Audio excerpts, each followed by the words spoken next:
This is Erica Salmon Byrne, and I have the pleasure of sitting down to visit with Ed Hanover, who is the Chief Compliance Officer at FIFA. Ed, thank you so much for taking some time. Thanks for having me.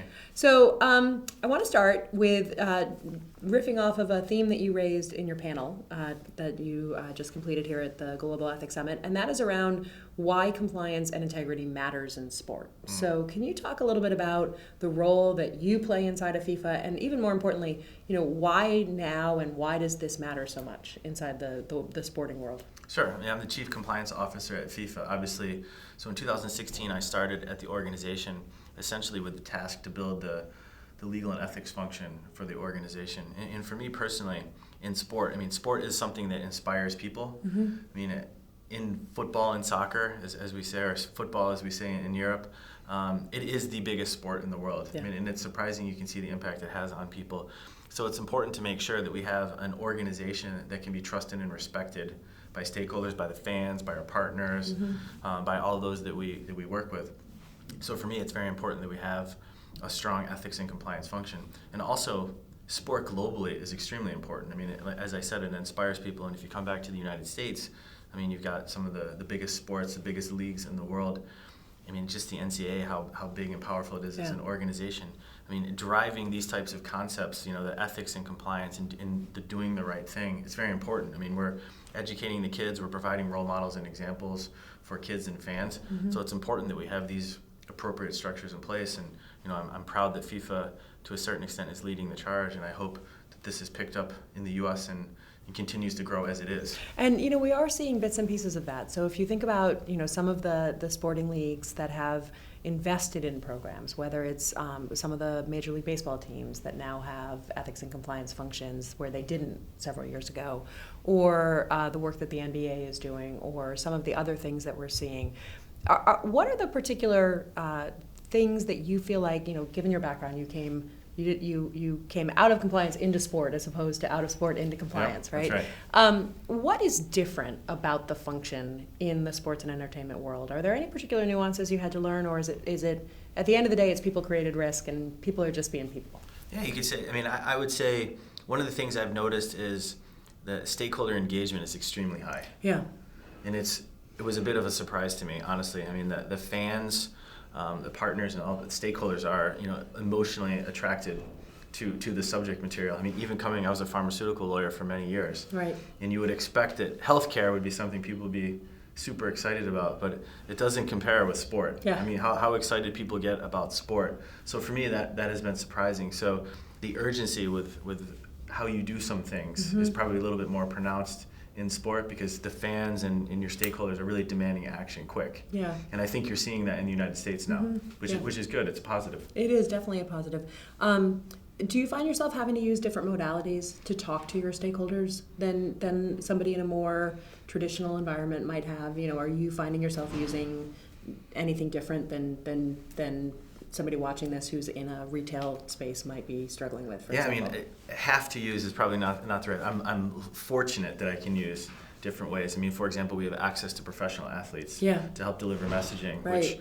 Which, talk about tone at the top. Exactly. Right? It's the fans and your stakeholders are very interested when you can use professional athletes and that you can say framework to have the discussion as opposed to me. Right. As interesting as I think I am, I don't think I'm as interesting as some of the professional athletes. And I think that really helps. And also the subject matter that we can talk about. We can constantly relay what we're talking about, what we're doing to what's happening on the field. Right. And that can resonate with fans, it can resonate with your stakeholders. Because people want to be involved. Yeah. Yeah. Be it American football, be it football in general, people want to feel connected to what's happening on the field. And if you can draw that connection to what you're doing, it just makes your message that much more powerful. So the values match is easier. Exactly. Right? Yeah, I think that's right. Sort of storytelling piece of it. What about unique challenges? In terms of risk areas that you're dealing with that were things that were surprises to you. Obviously sanctions and suppliers and all those kinds of things are big issues. But was there something that you said, I wouldn't have thought to train on that coming into the environment? Yeah, I think it's there are so many stakeholders involved in sport. Yeah. For example, you could have the revenue generation side, you could have the development side. So some of the things you might have as a company with a revenue generation side are very similar, but then when you take the development side or some of the grants and some of the Right, of course. Yeah. the activities you do on that, just how you deal with stakeholders is different. I mean, the due diligence you might do on stakeholders, the expectations of some of the discussions you have up front, it wasn't something that you could say when you get into sport you necessarily think about. And then there's also sponsors. I mean, you have sponsors who might have expectations for what your compliance program or your ethics program should look like. And when you're working at a pharma company, you don't have sponsors. Right. To a large extent, you are probably doing the sponsoring. So here it's a little bit of a different discussion, and it just the level of interaction and the engagement with the stakeholders. I mean, for me, I know I said that earlier, but it really does surprise you how engaged your stakeholders are when it really is involving sport. Right. That makes a lot of sense. Ed, one of the things that surprised me to learn about FIFA was just how broad and globally dispersed you guys are, in terms of the different countries and jurisdictions that you touch. Can you talk a little bit about the challenge of managing such a global footprint and sort of how you think about and structure the way you approach that? So we're 211 members, so we're larger than the United Nations. So we have, all of the laws of the world, all of the stakeholders, all the cultures are on tap every day, which makes it very interesting.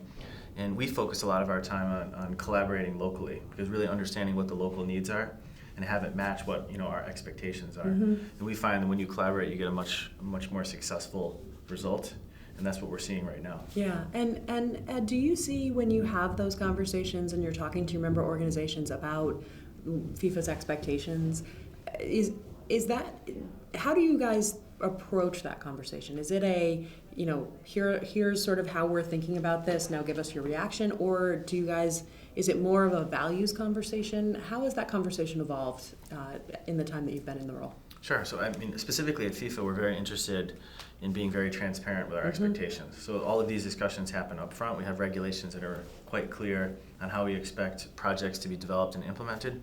And that standpoint, I mean, the member associations, they're 100% on board. I mean, they share our mission in wanting to develop football, so they want to do it the right way as well. But I mean, it's an interesting segue for me personally.